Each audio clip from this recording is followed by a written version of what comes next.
Hi guys. A surprise for Mrs. Fox.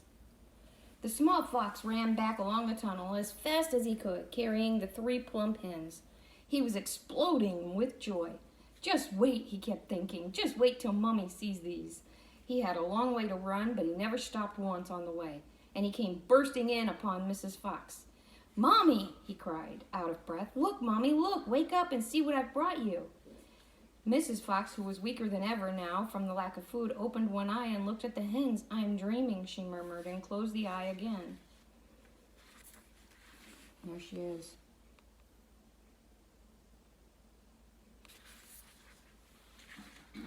"You're not dreaming, Mummy. They're real. Chickens. We're saved. We're not going to starve." Mrs. Fox opened both eyes and sat up quickly. "But my child," she cried, "where on earth?" "Bogus chicken house number 1, sputtered the little small mouse, or fox. "We tunneled right up under the floor, and you've never seen so many big fat hens in all your life. And Dad said to prepare a feast. They'll be back soon." There's Mom, all excited. Chickens! The sight of food seemed to give new strength to Mrs. Fox. "A feast it shall be," she said, standing up. "Oh, what a fantastic fox your father is. Hurry up, child, and start plucking those chickens." Far away, down in the tunnel, the fantastic Mr. Fox was saying, "Now for the next bit, my darlings. This one will be easy as pie. All we have to do is dig another little tunnel from here to there." "To where, Dad?" "Don't ask so many questions. Just start digging." Chapter number 12, The Badger. Mr. Fox and the 3 remaining small foxes dug fast and straight. They were all too excited now to feel tired or hungry. They knew they were going to have a whacking great feast before long, and the fact that it was none other than bogus chickens they were going to eat made them chortle with laughter every time they thought of it. So they were laughing that they were going to have his chickens. It was lovely to realize that while the fat farmer was sitting up there on the hill waiting for them to starve, he was also giving them their dinner without knowing it. "Keep digging," said Mr. Fox. "It's not much further." All of a sudden, a deep voice above their heads said, "Who goes there?" The foxes jumped. They looked up quickly, and they saw peeking through a small hole in the roof of the tunnel a long, black, pointed, furry face. "Badger!" cried Mr. Fox. "Foxy!" cried Badger. "My goodness me, I'm glad I found someone at last. I've been digging around in circles for 3 days and nights, and I haven't the foggiest idea where I am." Badger made the hole in the ceiling bigger and dropped down beside the foxes. A small badger, his son, dropped down after him. "Haven't you heard what's happening up on the hill?" Badger said excitedly. "It's chaos. Half the wood has disappeared, and there are men with guns all over the countryside. None of us can get out, even at night. We're all starving to death." "Who is us?" asked Mr. Fox. Here's a picture of him talking to the badger. "All us diggers. That's me and Mole and Rabbit and all our wives and children. Even Weasel, who can usually sneak out of the tidiest spots, is right now hiding down my hole with Mrs. Weasel and 6 kids. What on earth are we going to do, Foxy? I think we're finished." Mr. Fox looked at his 3 children and smiled. The children smiled back at him, sharing his secret. "My dear old Badger," he said, "this mess you're in is all my fault." "I know it's your fault," said Badger furiously, "and the farmers are not going to give up till they've got you. Unfortunately, that means us as well. It means everyone on the hill." Badger sat down and put a paw behind his small son. "We're done for," he said softly. "My poor wife up there is so weak she can't dig another yard." Another picture.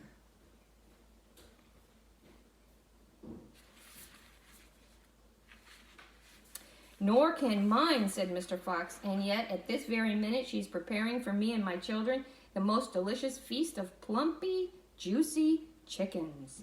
"Stop!" cried Badger. "Don't tease me. I can't stand it." "It's true," cried the small foxes. "Dad's not teasing. We've got chickens galore." "And because everything is entirely my fault," said Mr. Fox, "I invite you to share the feast. I invite everyone to share it. You and Mole and Mr. Rabbit and Weasel and all your wives and children. There'll be plenty to go around, I can assure you." "You mean it?" cried Badger. "You really mean it?"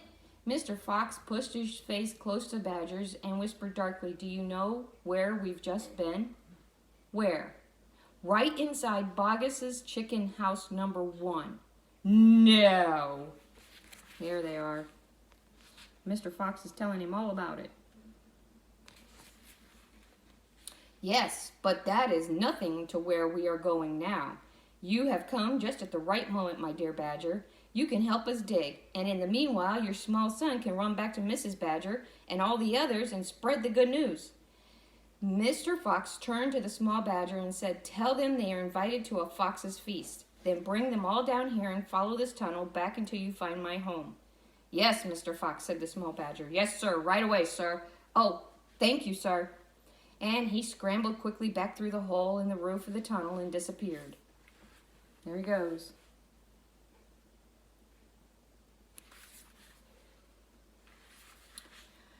Bunce's Giant Storehouse. "My dear Foxy," cried Badger, "what in the world has happened to your tail?" "Don't talk about it, please," said Mr. Fox. "It's a painful subject." They were digging the new tunnel. They dug in silence. Badger was a great digger, and the tunnel went forward at a terrific pace, now that he was lending a paw. Soon they were crouching underneath yet another wooden floor. Mr. Fox grinned slyly, showing sharp white teeth. "If I am not mistaken, my dear Badger," he said, "we are now underneath the farm which belongs to that nasty little pot-bellied dwarf Bunce. We are, in fact, directly underneath the most interesting part of the farm." "Ducks and geese!" cried the small foxes, licking their lips. "Juicy, tender ducks and big, fat geese." "Exactly," said Mr. Fox. "But how in the world can you know where we are?" asked Badger. Mr. Fox grinned again, showing even more white teeth. "Look," he said, "I know my way around these farms blindfold. For me, it's just as easy below ground as it is above it." He reached high and pushed up one wooden floorboard, then another. He poked his head through the gap. "Yes," he shouted, jumping up into the room above. "I've done it again. I've hit it smack on the nose, right in the bullseye. Come and look." There they are digging, and he's getting ready to open the hatch.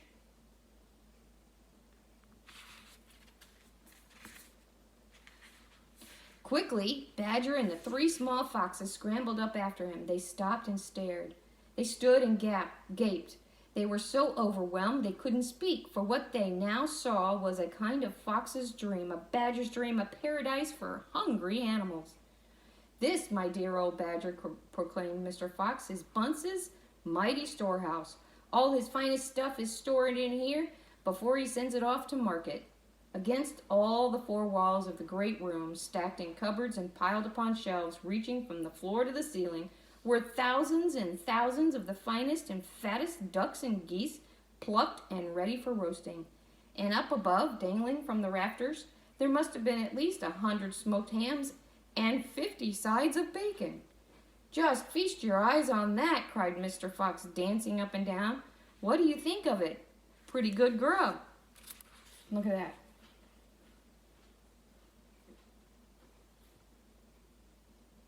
Lots of food. Suddenly, as though springs had been released in their legs, the 3 hungry small foxes and the ravenously hungry Badger sprang forward to grab the luscious food. "Stop," ordered Mr. Fox. "This is my party, so I shall do the choosing." The others fell back, licking their chops. Mr. Fox began prowling around the storehouse, examining the glorious display with an expert eye. A thread of saliva slid down one side of his jaw and hung suspended in midair, then snapped. "We mustn't overdo it," he said. "Mustn't give the game away. Mustn't let them know what we've been up to. We must be neat and tidy and take just a few of the choicest morsels. So to start with, we shall have 4 plump young ducks." He took them from the shelf. "Oh, how lovely and fat they are. No wonder Bunce gets a special price for them in the market. All right, Badger, lend me a hand to get them down. You children can help as well. There we go. Goodness me, look how your mouths are watering. And now, I think we had better have a few geese. 3 will be quite enough. We'll take the biggest. Oh my, you'll never see finer geese than these. In a king's chicken. Gently does it. That's the way. Oh, and what about a couple of nice smoked hams? I adore smoked ham. Don't you, Badger? Fetch me that stepladder, will you please? Mr. Fox climbed up the ladder and handed down 3 magnificent hams. And do you like bacon, Badger? I'm mad about bacon, cried Badger, dancing with excitement. Let's have a side of bacon, that big one up there. And carrots, Dad. There he is climbing up the ladder.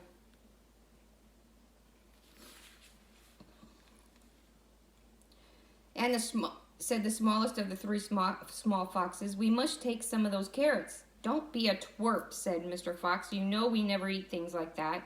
It's not for us, Dad. It's for the rabbits. They only eat vegetables.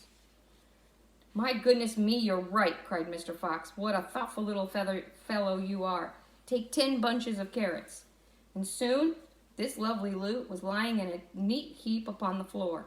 The small foxes crouched close, as their noses twitching and their eyes shining like stars. And now, said Mr. Fox, we shall have to borrow from our friend Miss Bunce 2 of those useful push carts over there in the corner. He and Badger fetched the push carts, and the ducks and the geese and the hams and the bacon were loading it onto them. Quickly, the push carts were lowered through the hole in the floor. There, they've gathered all their food. The animals slid down after them. Back in the tunnel, Mr. Fox again pulled the floorboards very carefully into place so that no one could see they had been moved. My darlings, he said, pointing to 2 of the 3 small foxes, take each and run back as fast as you can to your mother. Give her my love and tell her we are having a feast, having guests for dinner. The badgers, the moles, the rabbits, and the weasels. Tell her it must be a truly great feast, and tell her the rest of us will be home as soon as we've done one more little job. Yes, Dad, right away, Dad, they answered, and they grabbed a trolley each and went rushing off down the tunnel. There they are, taking it down to Mom so she can prepare a feast for everyone. And that is the end of chapter 13. So the next one is Badger Has Doubts. So I wonder what Mr. Fox has planned for these 3 farmers. It should be interesting. You guys draw me a picture and write me out a little sentence or so that goes with it. I'll see you guys in a bit, and don't forget, stay safe and wash your hands, please.